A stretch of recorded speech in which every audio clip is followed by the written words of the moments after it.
Welcome to LOA Today. Walt Thiessen and life coach Tom Wells here. Today is Friday, December 15th, 2017, 8 a.m. Eastern Time. Welcome to the program for your daily dose of happiness. And Tom, I woke up to 13 degrees Fahrenheit this morning here in Connecticut. How cold is it there in Boulder, Colorado? You know, I think it's in the 20s. It's probably either the high 20s or low 30s. I actually didn't look, but it hasn't been as cold as it normally would be this time of year. See, now this is all inverted. I mean, we're supposed to be warmer. You're supposed to be cooler. Obviously, the two aren't talking properly here. Right. I don't know. There's some high pressure area over the Pacific. It's keeping all the cold air somewhere else, I guess. I guess so. So anyway, you came up with a good topic today that actually is quite apropos for what's going on in my life.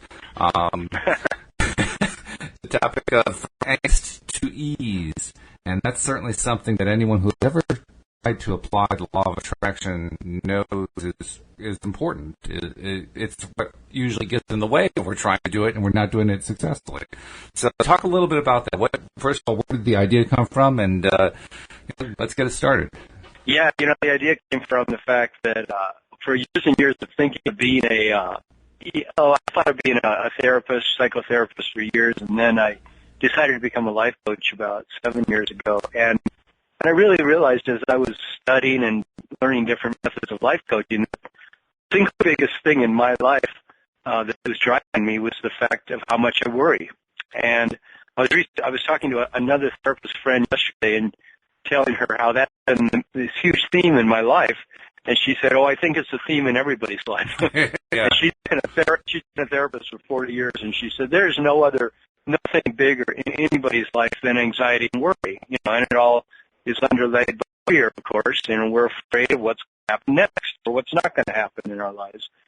And so for me, I notice in my practice, it's the main thing even on my website that I really advertise or talk about to people is that I want to help you move from anxiety, worry, angst into ease and trust and allowing and flowing.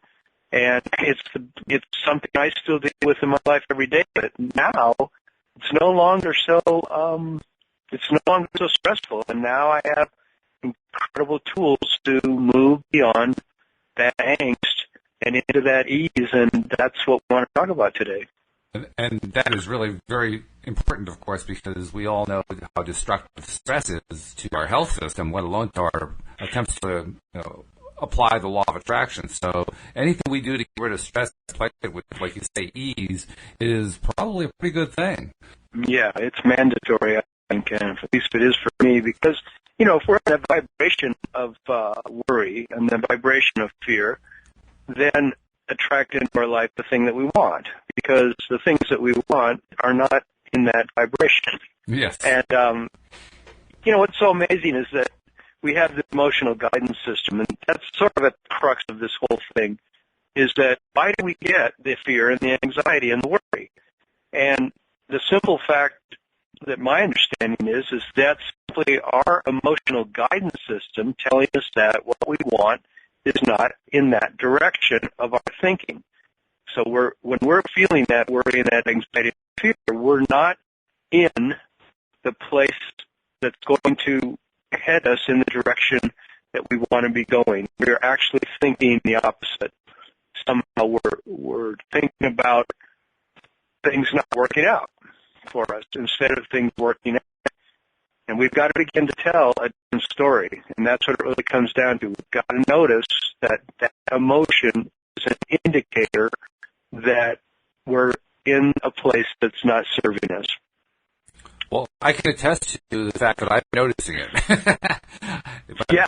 Last couple of days, I thought I had my technical issues under control and that they were done, and nope, they're just sprouting right up again this morning, and so I realized, okay, I've been focusing far too much on issues and problems. I gotta shift this mindset so these problems can stop being problems and just go away.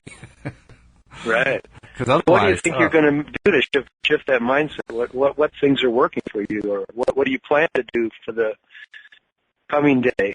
Well, actually, I started this morning by doing my usual routine, which is I listen to a sort of a rampage of positives from a workshop of Abraham Hicks. And I run about 9 minutes. So that helps me, shift my perspective. If nothing else, focus on something else for a few minutes. And as I was done with that, I just focused on the idea today that technical stuff is going to work. And I just tried to stay with that as much as I could. The interesting part is, as so often happens when we're under stress, I found I could only do it for like 3 or 4 seconds at a time, but I just pull myself back again, and then I go off to, I wonder if the reboot is working properly. Oh, nope, everything's going to be working out fine. And I go off to, that restore didn't work. No. Everything's going to work out fine. Constantly back and forth. So that's that tennis match they talk about, right? Yeah. We've got to get into the place where we actually can feel what it would feel like when we get things the way we want them to be. And I think that's been the most difficult part for myself and my clients is how do they get into the vibration rather than just telling themselves in words what they want. Like I could say to myself, well, I'm going to make plenty of money. I'm going to have the house I want to have. Everything's going to work out fine. But if I don't feel that, I don't really believe it, I've got to somehow get into the feeling as if it's already happened. And I think that's where the law of attraction is a new learning for all of us.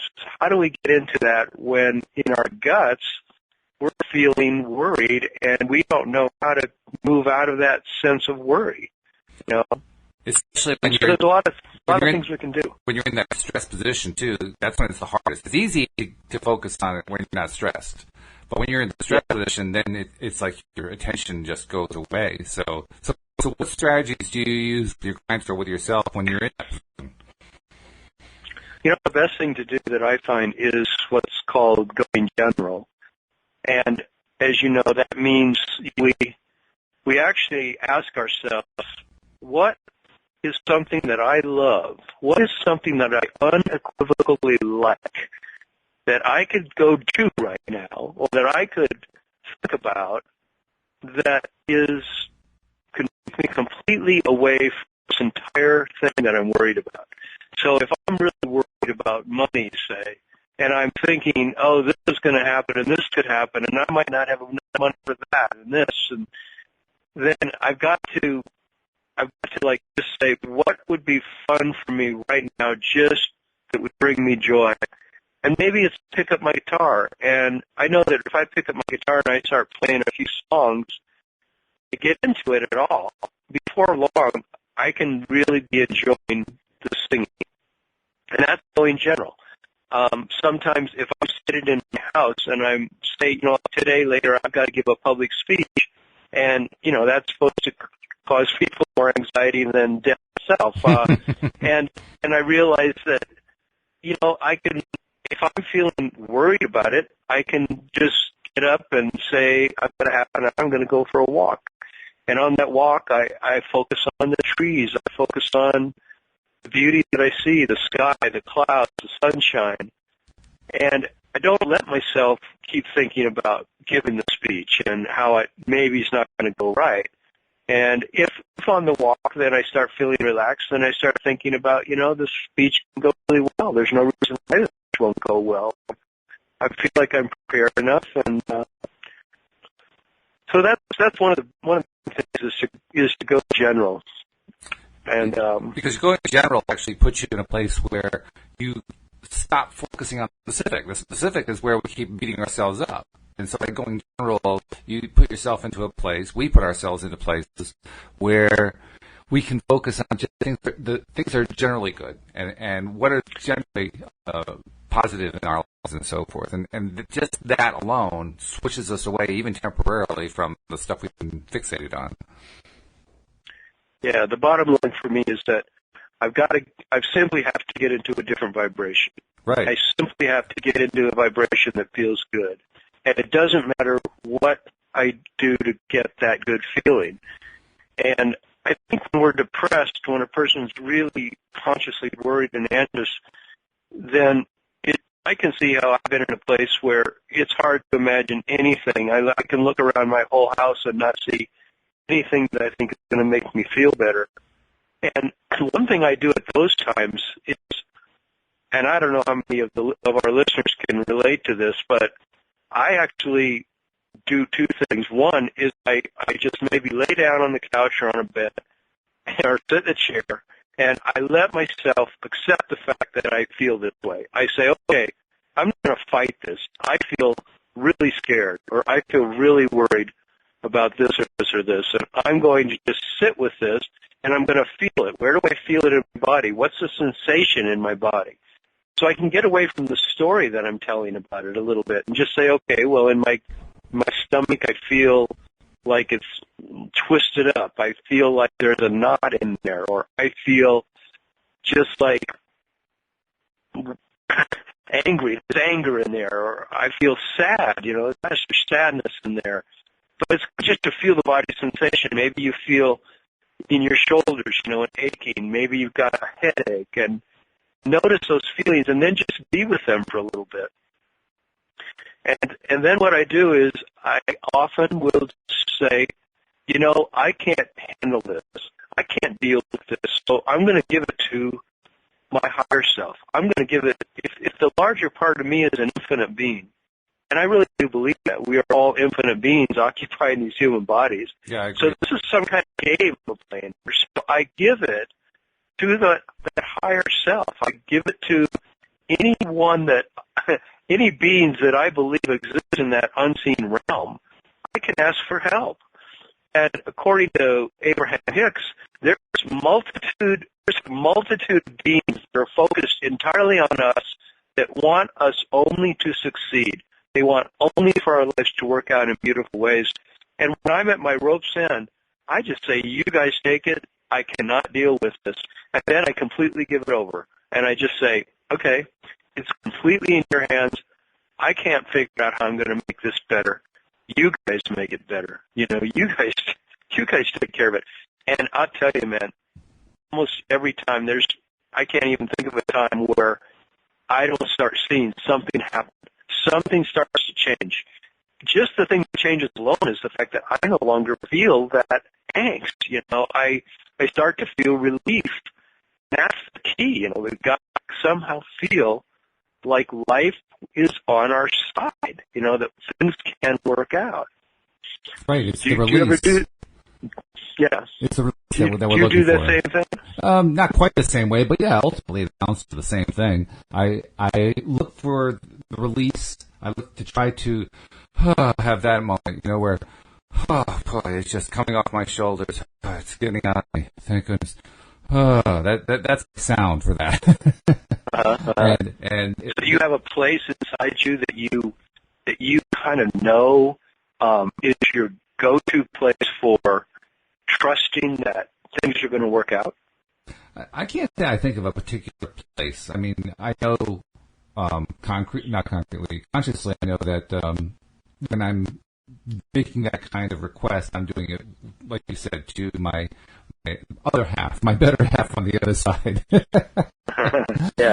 And so in that sense, I'm aware of that. But when I'm actually doing it, I don't think of any particular being. I just kind of put it out there, like, I can't do this. Just fix this. Somebody fix this. I don't care who it is. Okay. Just somebody fix this. Because I can't do this anymore, and I'm done with that. Your experience. I think it does lead to almost immediate results. The immediate results may not be the complete fixing, but you can almost immediately see improvement happen within a very, very short period of time. Minutes. Something gets better. Something improves. And when you see that, you say, okay, I just made it a little bit better. Let's try it again. And I try to remember to repeat the pattern. Now, often I get distracted, and so I'll do it once, and I got some release, and now I'm off to doing some more stuff. So I'm back and doing it, which isn't the best approach. But ideally, if I'm really on top of it, I release, I notice that there's an improvement, and then I go through the same cycle again. Release, release it to the world. Let somebody else take care of it. Let the other side take care of it. I don't care who. Let's take care of it. Breathe again. And look for more good things to happen. And if I can do that a few times, I can usually start, get the momentum going again in the right direction. Yeah, that's awesome. Another one that I do and suggest for my clients is that we sit down in a chair and simply notice our breath going up and then going back down. And, I was just constantly doing that, of course. And that is a wonderful place to put our attention. So you could be in the middle of the day. I mean, you could even be at work and find 2 minutes, of that. Hopefully you can close your eyes, and that makes it easier for me if I close my eyes. And I just notice that rise and fall of my breath. And a lot of times, of course, I work out of my home, so I can sit and do that for 15 minutes. And when I was going through the period of coming out of what I called my dark night of the soul, which was about 4 years ago, and I was struggling so much, I just decided that every day that I got into a place that I was stressed out, or even if I wasn't completely stressed out, I wanted to stay balanced so that I didn't get too much into worry and anxiety, I would stop. I'd say, I'm going to just sit down now. It's, 12 noon, it's 1 o'clock, whatever time of the day, and I'm going to follow my breath for 5 or 10 minutes. And I swear that's a huge realignment process. Of course, if we do that in the morning when we get up, I do it every morning. I spend some time meditating, sometimes up to an hour, but sometimes just 10 or 15 minutes. That's a way to head off the worry before it has a chance to build momentum. And Abraham said the main thing to do with anything that bothers us is to stop the momentum before it has a chance to develop. Sure. And that's why you want to have a daily practice like that, of meditating, of perhaps reading affirmations, saying affirmations, writing down in a journal the things we appreciate about ourselves in the morning. Anything that will get us into the vibration of believing and feeling mainly, of course, that things are okay. Things are going to be okay. They're not only going to be okay, the life we want is unfolding the way we want it to unfold. Not only is it going to be okay, it is okay. It's already okay. Yeah. And coming to, I love writing in my appreciation journal because it really helps me see the things that are already working in my life. And Abraham said that that's what you got to start. If you want to be abundant, you've got to start thinking about what's already working. Right. And, it doesn't matter how much money we have in the bank and how many bills we have. It doesn't matter what kind of problem we have. Even if we're sick and we're feeling pretty bad, what is working? What is working in our lives? Last night I've been fighting sort of a cold, and I was laying there. I woke up about 4 a.m. and I'm laying thinking, gosh, I can't believe I have a cold. I don't ever get colds. It's so odd that I've got this going on. And then I was laying there realizing how well I was breathing. And I said, I've had colds in the past where my nose is completely congested. I have headaches. My ears are all stopped up. I've got earaches. And I said, I don't have any of that going on. The air is moving really smoothly. I said, I'm doing really good. And even though I was a second before was complaining that I had a cold, suddenly it was like, no, I'm doing really well. That's what we have to do with law of attraction. We've got to get into those places where we're able to say to ourselves, what is working and how, and how it's working, and not have that just be words. Really, really feel our way into the fact that there are things that are really, really good that are taking place. Yes, absolutely. Do you do that?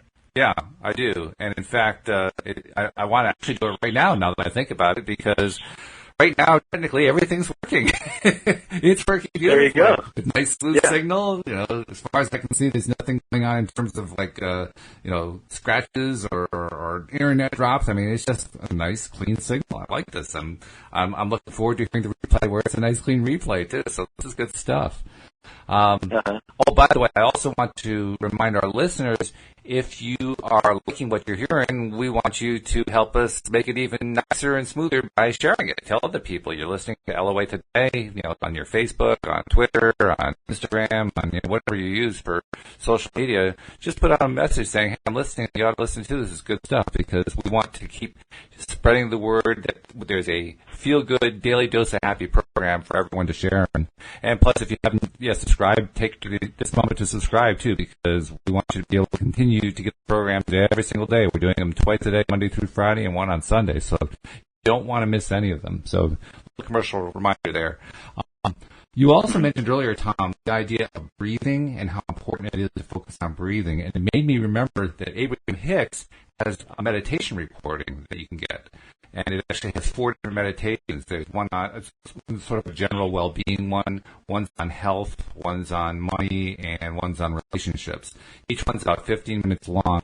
And what they tell you throughout meditation is breathe in, breathe out. In other words, they're reminding you to get a normal cycle going, so while you're listening to the meditation, you're also listening to your own breathing. And it occurred to me, there's a way to do it, and you don't even have to do the work yourself. They're doing the work for you. You're just following them. Yeah, it's fantastic. Have you used it much? Yeah, I use it a lot. Yeah. You know when I use it the most, believe it or not? I use it when I'm having trouble sleeping. I'll put that on and on my iPhone, and I'll either have headphones on or a speakerphone or something like that, so I'm not waking my wife up. And I'll play.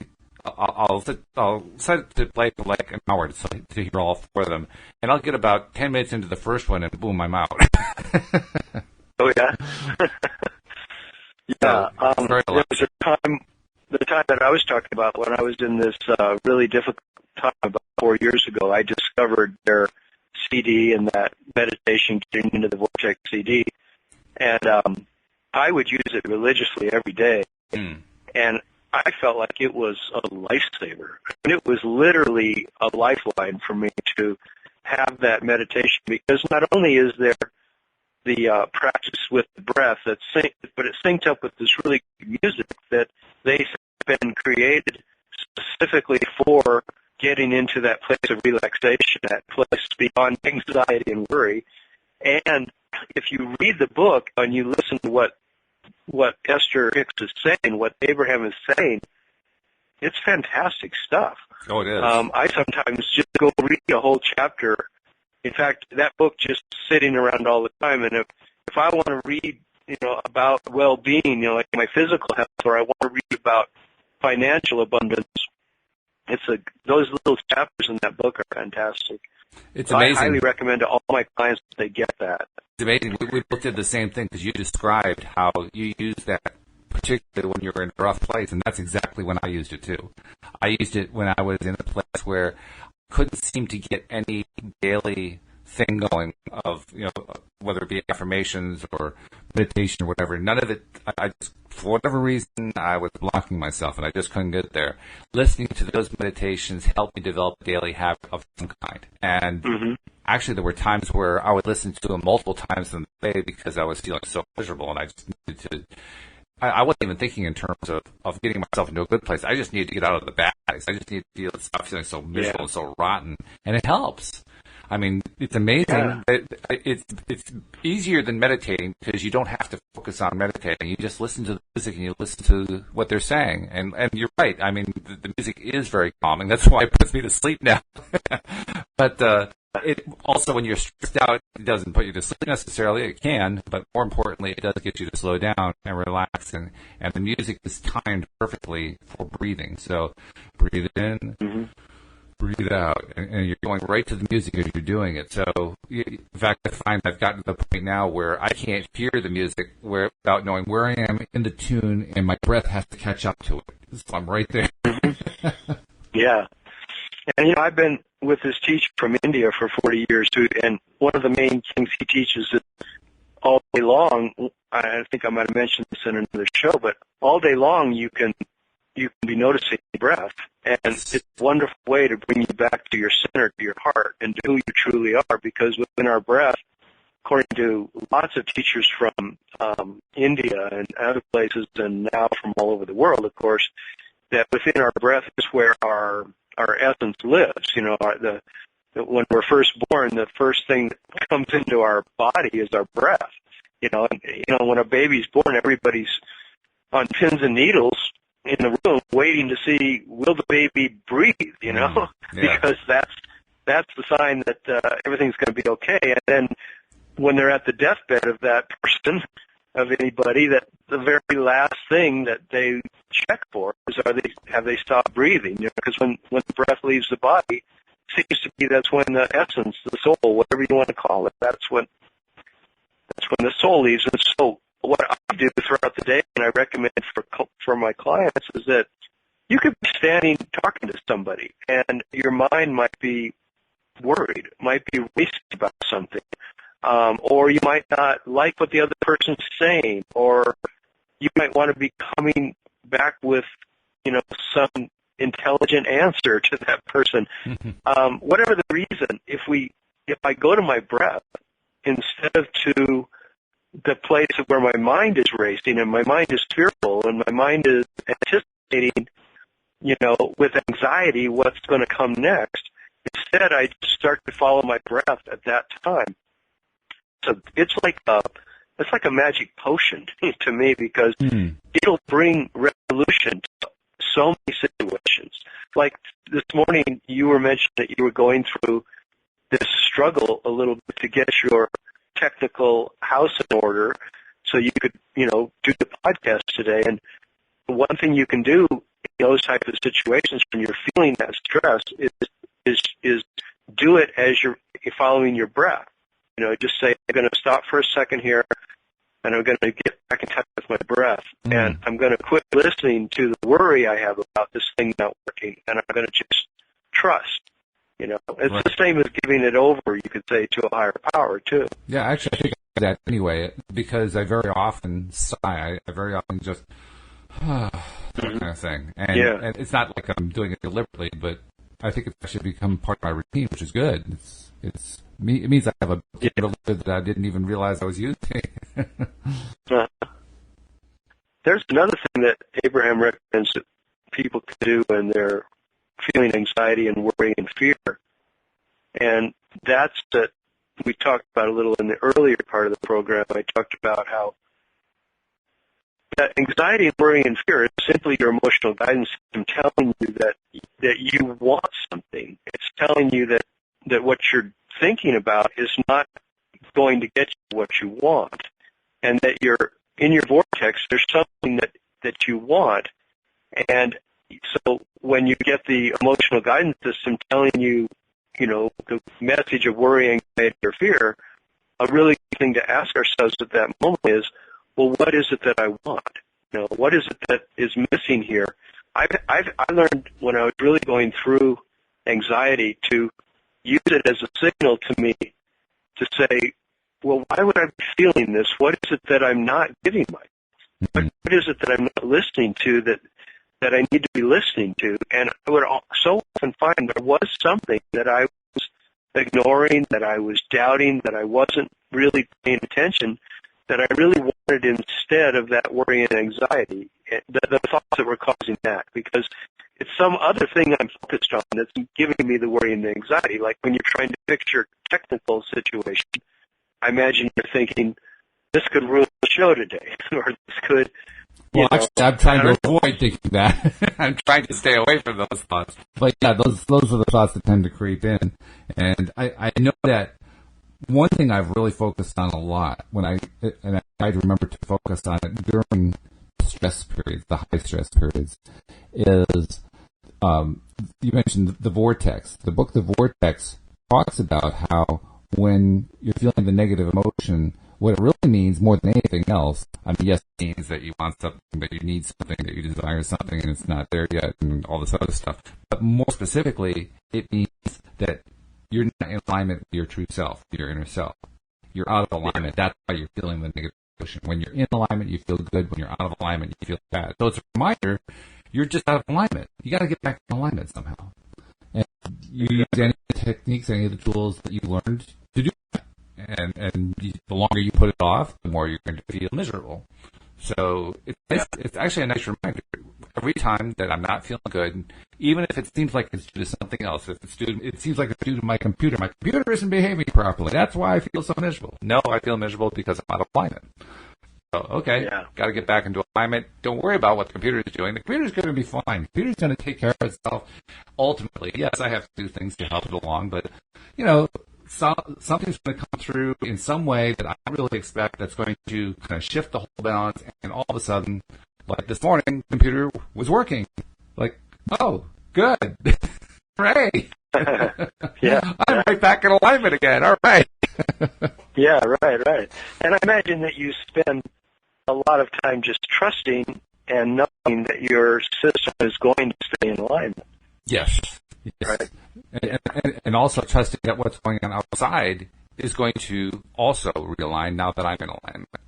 And it's not always easy to trust that. I mean, sometimes I'm watching, like, lately, of course, it's been computers, so watching a system restore or watching, a progress bar and wondering, is it going to work after the progress bar? Well, yeah, because I'm getting myself back in alignment. I'm in a feel-good state. Yes, it's all going to work out. Everything's going to work out. Oh, good. There we go with the breath again. Yeah, right. I worked with a shaman for 4 years who I learned and did a lot of classes and training with him, and he taught that, one thing we don't tend to remember as modern human beings don't tend to realize that everything in the external world is a living thing. That there's even our car, our computer, every single part of it came from the earth one way or the other, and that, he believes that everything in the earth is alive. And of course, quantum physics would essentially say the same thing, that it's all atoms, it's all molecules, it's all electrons and protons, and everything's moving constantly. It's always in a state of flux, and it really does have an intelligence. At least the way I look at it, everything, there is some kind of a consciousness, you might say, in those electrons and those protons, because they behave in very predictable and unpredictable ways, but they definitely have a life of their own. And if we align ourselves with sort of like a knowing that everything is malleable and everything is responding, like you say, to our own alignment. So if we put our vibration in alignment with what feels good to us, then, in a way, we're saying to everything around us that we're putting out that vibration. It's things where that's a prayer to ask everything to be aligned in our lives, is when we are aligning with our own vibration. Then I ask like the computer, to stay aligned. I ask my car to keep working in a way. I trust that it will. And I do that about everything. If I'm worried about the environment, I trust the earth. I trust the sun. I trust the moon. That's good. I feel like why be in the place of feeling like anything is working against us? Because it's only in my head. I had a teacher from India that I've been with for 40 years. He said all of our problems exist in about the 6 to 8 inches, however wide our head is. That's where all problems exist. It's only what we're creating that is the problem. There really is. Everything is malleable. Everything is constantly open to our own interpretation and what we're perfecting and feeling. And that's where we have to make the changes. It's just inside of our own stuff. I agree. Yeah. I do like to be sensitive to friends who are quantum physicists who don't buy into the whole law of attraction thing. They don't really say that the quantum physics will teach that. But I certainly agree that we who are followers of the law of attraction have learned from quantum physics that everything is vibration. Everything does have source energy flowing through it. In fact, I really believe, I agree with you that everything is alive. I go another step and say not only is it alive, but every piece of matter in existence is essentially source energy that has been thought into a form.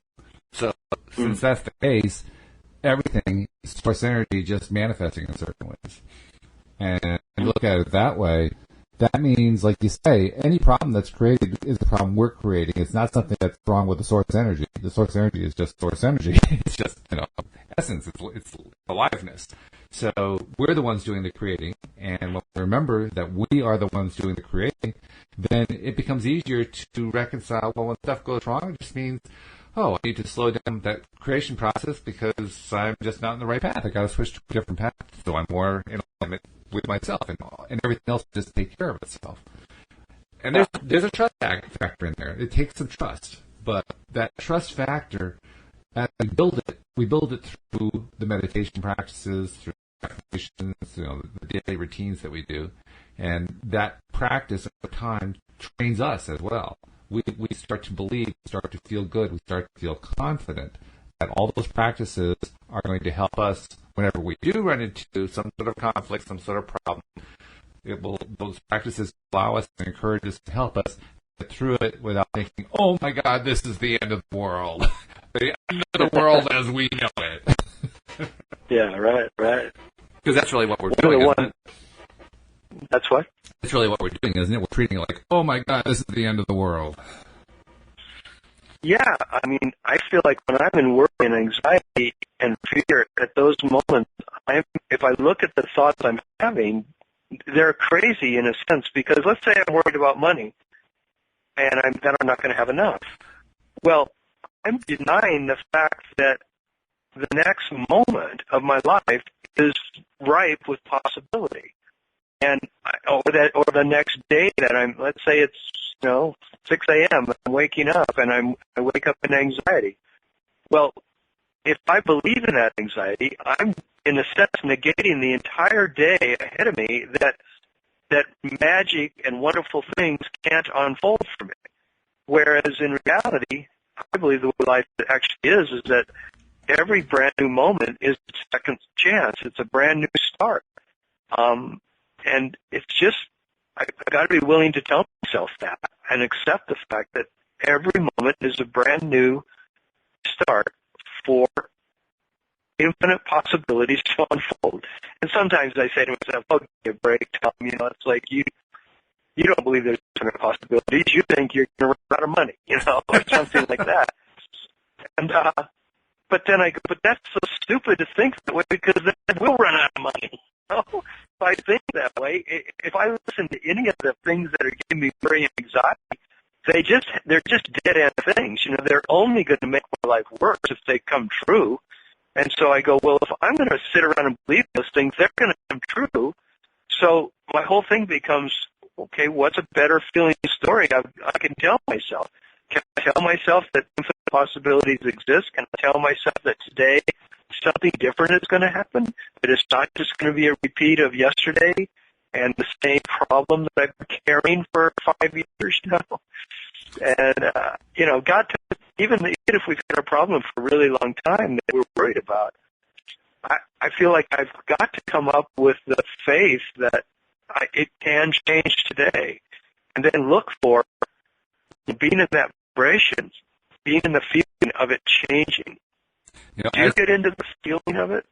Oh, yeah. And in fact, I was just realizing we were talking about how everything is alive, right? And how all matter is source energy that's been manifested through thought processes. So really, everything is just source energy in some sort of manifestation. And when I think about that more detail, I'm realizing there's actually a nice little meditation thing there, because if you notice the fact that all of this physical manifestation, it may be an illusion that has been created by thought process, but it's a wonderful illusion. If you focus on how wonderful that illusion is, this is an amazing place. I mean, this whole world is an amazing place. The fact that we have physical bodies and air to breathe and so forth, and that all of it came about through thought. Like, wow, that's pretty cool stuff. So that's a nice place to start with appreciation is what I'm saying. Why not, if you're getting stuck on everything else, why not just go back to, this is an amazing place? Sort of a metaphor, talking about computers. Very often, if you're good at computers, you tend to get people asking you for help with computers, which can be a little frustrating, but but you want to help because they're more frustrated than you are. So you want to help ease the angst, so to speak.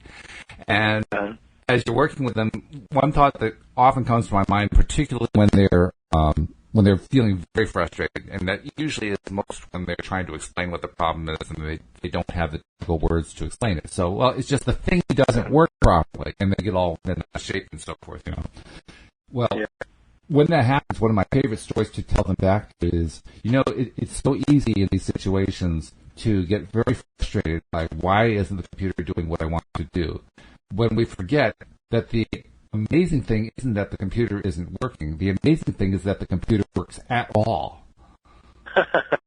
Yeah.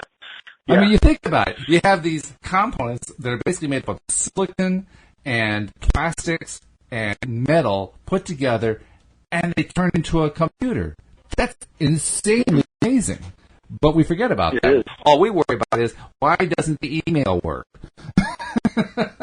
Yeah. So there's a metaphor for how computers can actually be, a description of how we're looking at the overall world situation, the overall physical world situation. Are we looking at the frustration of it? Why isn't it this particular thing working out? Or, wow, this is an amazing place. Mm-hmm. Mm-hmm. Yeah, that's like that thing I was talking about last week or the week before about how the body consists of 70 trillion cells. Yeah.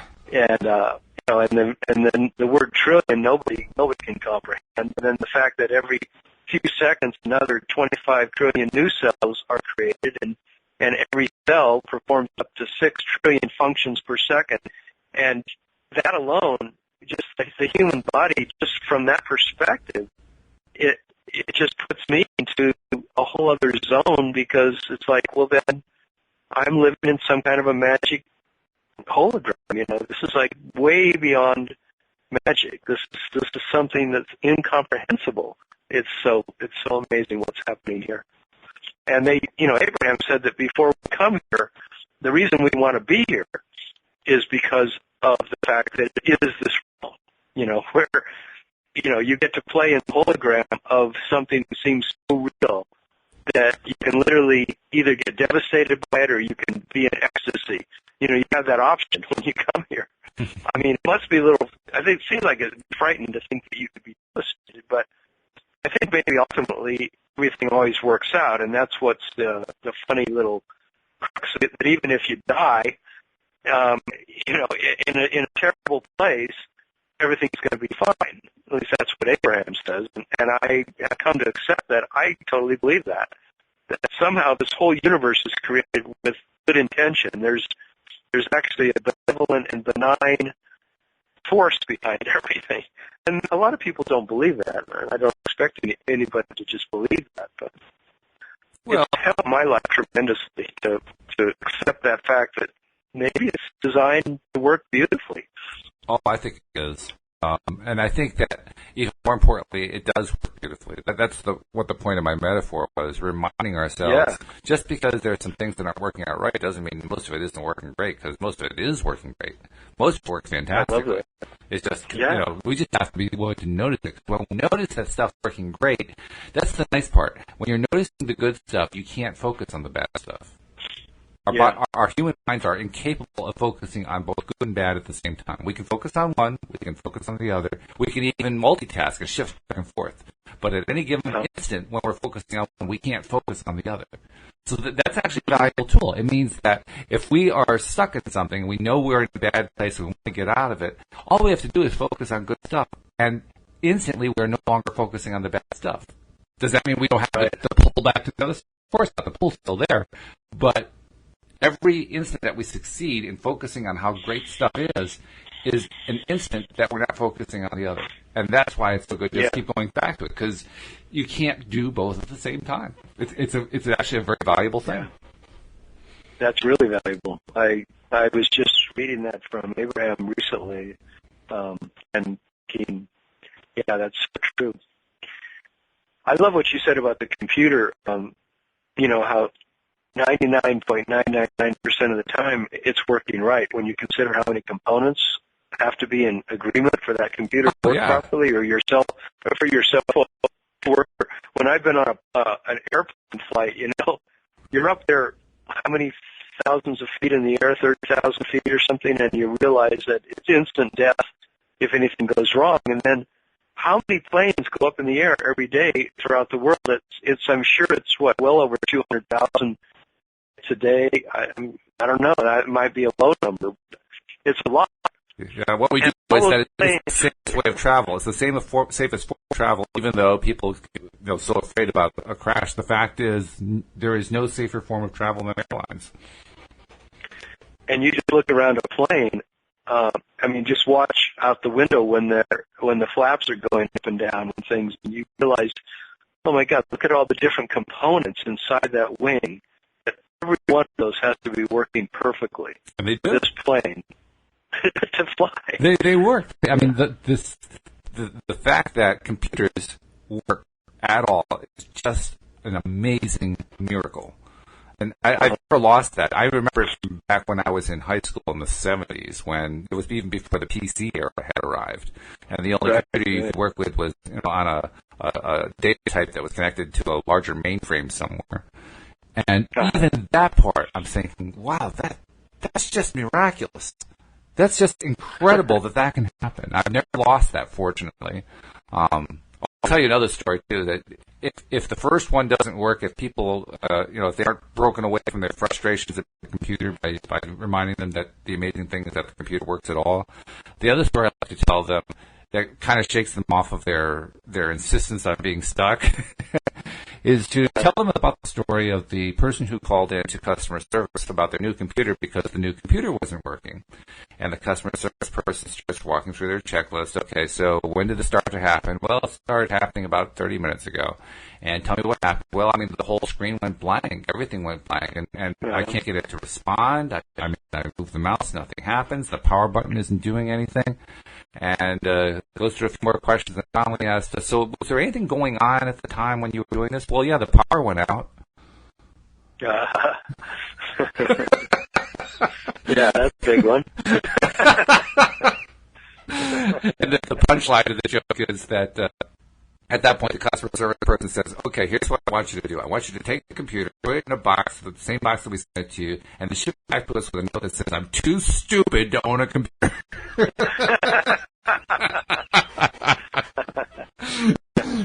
So, kind of shake you loose from your frustration, like, oh, well, I'm kind of making a big deal out of nothing. Yeah. That's good. So, Walt, I got some problems with my cell phone and whatnot. I'm going to get you right here on the phone and have you troubleshoot some of my problems. There are no problems. It's funny. I go into the Apple store and they always figure it out. Oh, yeah. Yeah. There are always solutions. One way or another, there's always a solution. The hardest part is letting go of the problem. So we just have to let go of the problems. And I guess that's the way it is with everything we worry and are fearful about. One way or another, there's something that can work out. It's got to be really hard when you have a disease that you just can't get on top of. I know some of my clients go through that, I've gone through it myself, and yet there always is a way to continue to stay in the game of looking at what the possibilities are. Or if the possibilities just seem impossible, some people end up leaving. They end up leaving their body. Sure. And it's a challenging arena. It's an arena where I wouldn't want to tell somebody who was suffering from some really difficult illness that, it's all in your mind and you can just change your mind. Abraham said that's true, ultimately, that everything is somehow stemming from our, somehow stemming from thoughts, one way or the other.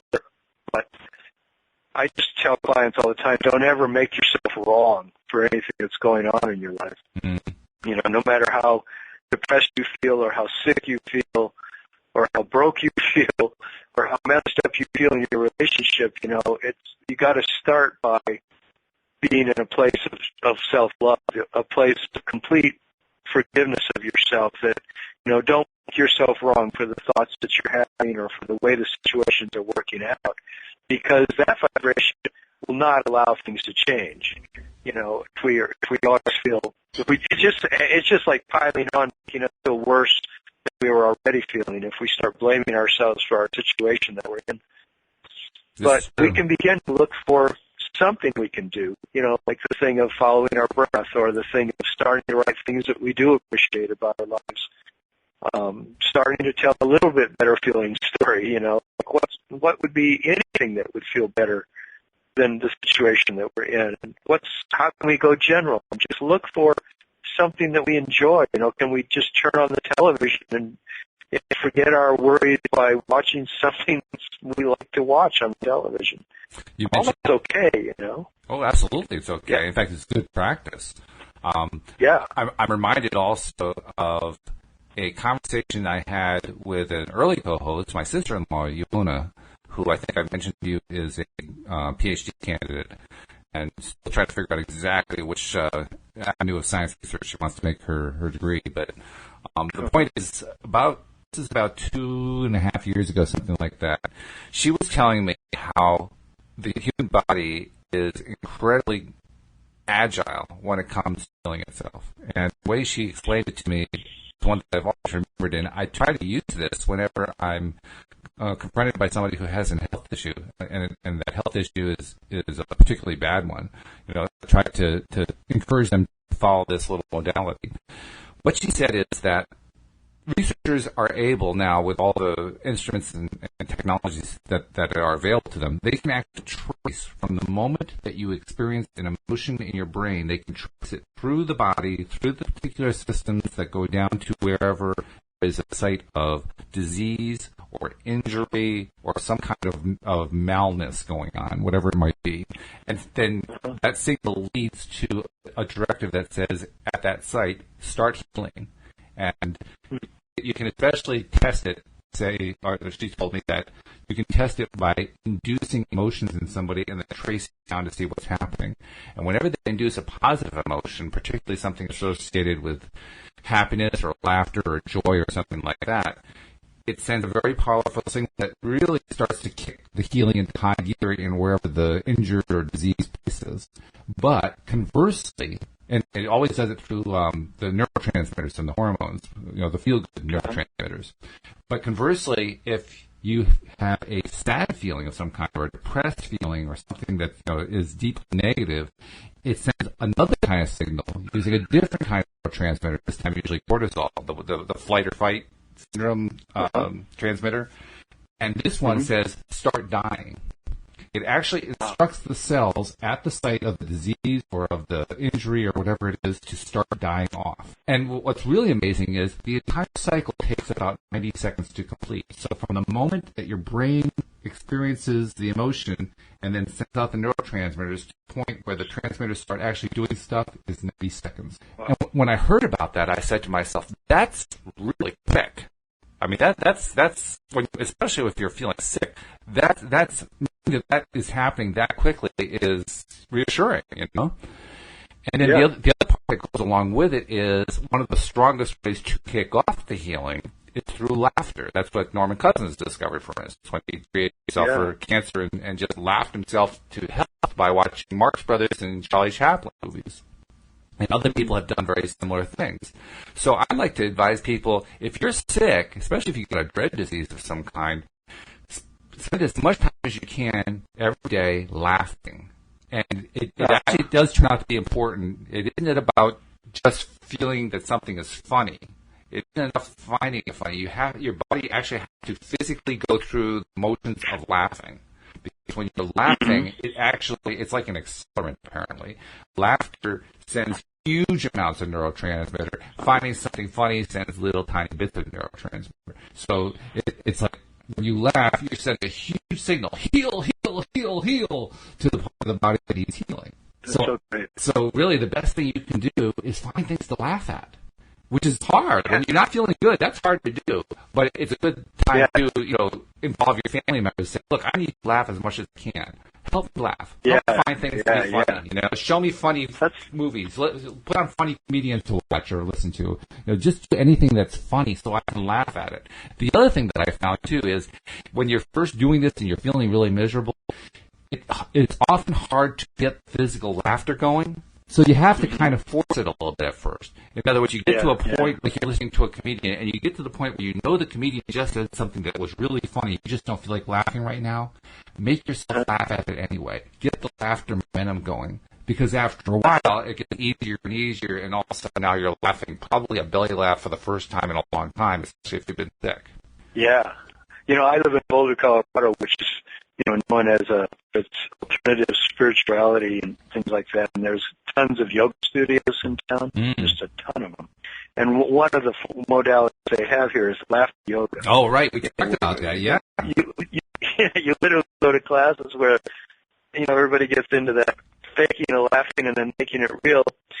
I like it because all I have to do is pass a mirror and I can start cracking up because,